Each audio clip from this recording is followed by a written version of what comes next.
Hey everybody, back with the Steven Universe vlogs. Sadly Rob is not here on this one, and he probably won't be for the next like 3 or 4. He had to head out of town. He's seeing family as well. Yeah, I'm just gonna do the next couple here. Hopefully nothing huge happens that he would miss, but he's gonna catch up with them anyway. So I'm here to talk about Watermelon Steven. Yeah, wasn't this fucked up?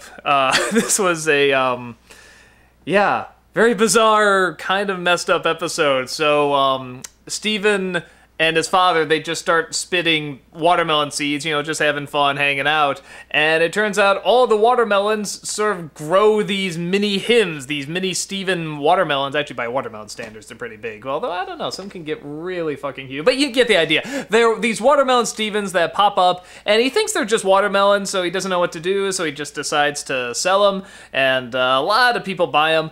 But then it turns out they're alive, and this little baby one comes to life after being stolen by Onion. I swear to fuck, what is wrong with this kid? He's just an evil little kid. I don't like him. If he's even a kid, I think he's a kid.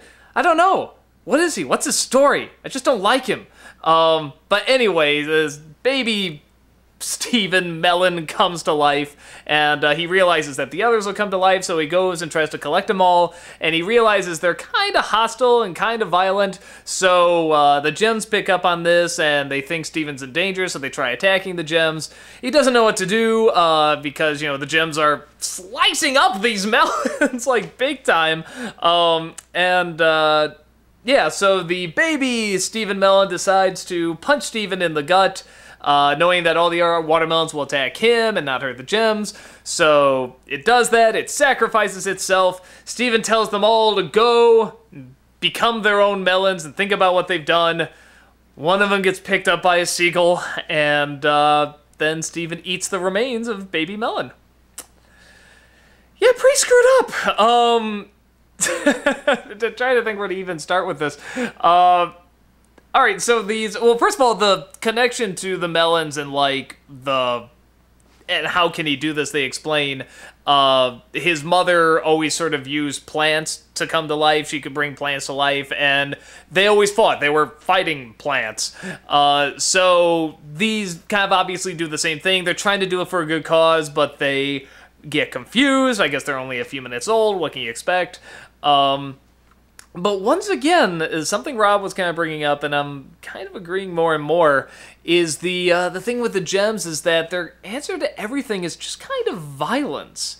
Or at least anything kind of from their universe, like in terms of the stuff on Earth, you know, like that seems to be like, okay, try to be kind of, you know, nice and talk it out and be civil and stuff, but anything that has to deal with like their universe or their world, they're like, destroy it. Which is still so interesting, and that, you know, just, if they didn't push Steven back in and they tried to communicate with them and talk to him, it probably would have been avoided, and that's something that Steven's always talking about. He's saying, can't we talk about it? Can't we, you know, discuss it and figure this out?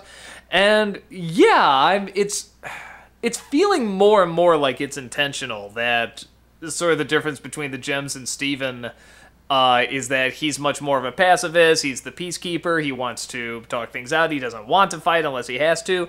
And with the gems, it seems like they feel like they have to fight. Like maybe they've trusted things before, or certain people before. Anything from their universe is just not to be trusted. And it's leaning towards they're not right. But I'm sure, like, down the road, they'll show, like, why they sort of have this attitude to everything. You know, because they're not, like, terrible people and they're not mean. It's, like, just sort of a tough love thing. And sometimes you need tough love, but it's, like, it's their answer to everything. So I'm curious if they're ever really gonna address that, or if this is something that's going on. Because it feels like it's going on. It feels like they're kind of setting this up. That Steven always tries to take the peaceful route, and they always take the violent route. And at some point, that's gonna hit some kind of big head. It's gonna explode or something. And I'm curious, I don't know, it feels like that's the direction it's going. Maybe it's just I'm reading too deep into it, but I don't know, with all the creatures they destroy and then, like, whatever, get their essence or their gems, whatever, and then banish them and stuff like that, like we saw one as, you know, like this cute little dog, you know, that almost got turned over. We saw one as, like, this woman in this mirror that you know, from the sound of it, kind of sounded unfair. You know, and again, Steven took the peaceful route with that, but we don't know if that's going to turn out okay. So, I don't know. Or maybe it's like there is no clear answer. Maybe it's like you just got to play it, you know, situation to situation, and both of them trying this extreme, one that's always peaceful and one that's always violent. You know, you just gotta pick and choose. I don't know yet. They haven't been totally clear. But, yeah, pretty much tons of watermelon people die, including a baby watermelon. So, very bizarre.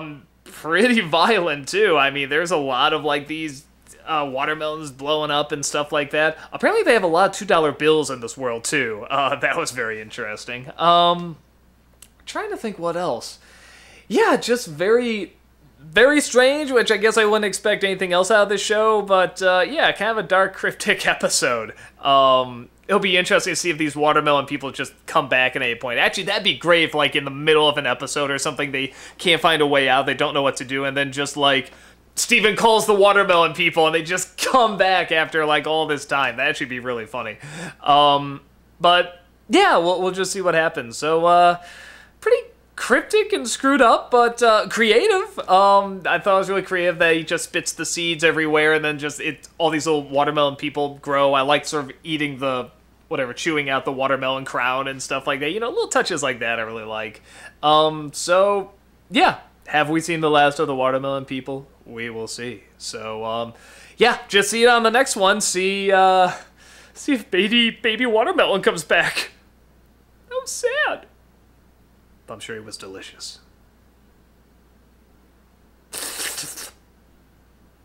I miss Rob.